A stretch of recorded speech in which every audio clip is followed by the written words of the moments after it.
ఓట్లు వస్తాయంట ఈసారి ఇలా కొల పెద్ద ఎవర్రా? నేనే అన్నా.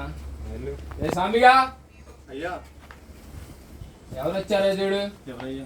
మన నియోజకవర్గంలో ఇప్పుడు మన అన్న నించుంటున్నాడు. ఈసారి మనం ఓటేసి మన అన్న గెలిపించాలి. నమస్కారం అయ్యా.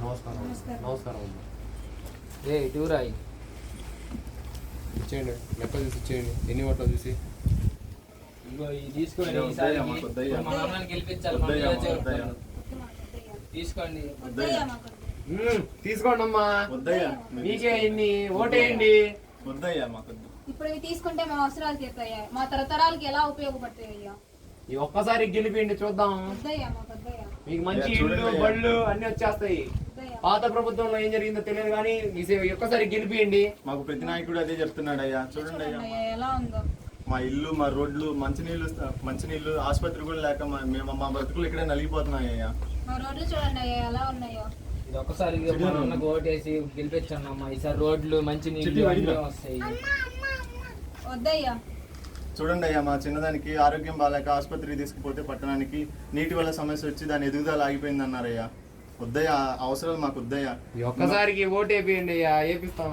బళ్ళు అన్ని కట్టిస్తాం. ఆసుపత్రి మంచి విద్య, మంచి ఉద్యోగం అన్ని వస్తాయి. మాకు వద్దయ్యా, మాకు నమ్మకం లేదయ్యా. మాకు మమ్మల్ని మా బ్రతుకులు మారుస్తారు అలాంటి నాయకులు ఎన్నుకుంటామయ్యా. మీరు వెళ్ళొచ్చయ్యా, మాకు వద్దయ్యా. ఒక్కసారి మన అన్నకు ఓటేసి గెలిపించండి. ఎడ్యుకేషన్ రోడ్లు అన్ని వస్తాయి. ఈసారి ఓటేయండి అమ్మా మన అన్నకి. వద్దయ్యా, బయలుదేరండి అయ్యా. వద్దయ్యా. లచ్చి అయ్యా బయటికి రావే. పోయా. నాయకుడు అంటే ఎవరో తెలుసానా లచ్చి?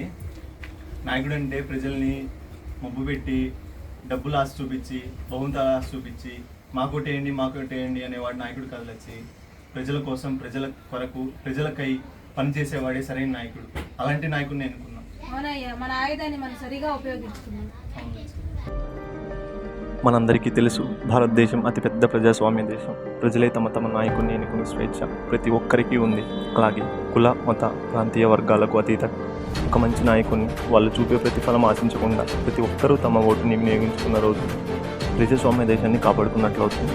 అలాగే ఒక సమాజం బాగుండాలంటే అందులో ఉన్న ప్రతి కుటుంబంలో కూడు గూడు గుడ్డలాగే గౌరవప్రదమైన ఉపాధి కూడా ఒక ప్రాథమిక హక్కుగా, మరియు ప్రతి ఒక్కరికి ఉన్నత విద్య, వైద్యం వారికి ఇచ్చిన రోజు సమాజం బాగుంటుంది. అలానే దేశం కూడా బాగుంటుంది. అలాంటి మార్పు కోసం నా వంతుగా మార్పు తీసుకురావడానికి, ఒక మంచి నాయకుడిని ఎన్నుకోవడానికి రాబోతున్న జనరల్ ఎలక్షన్లో ఓటు వేయడానికి నేను సిద్ధంగా ఉన్నాను. మరి మీరు ప్రతి ఒక్కరూ తమ ఓటుని ఆయుధంగా వాడతారని భావిస్తూ మీ భావి భారత పౌరుడిగా జై హింద్.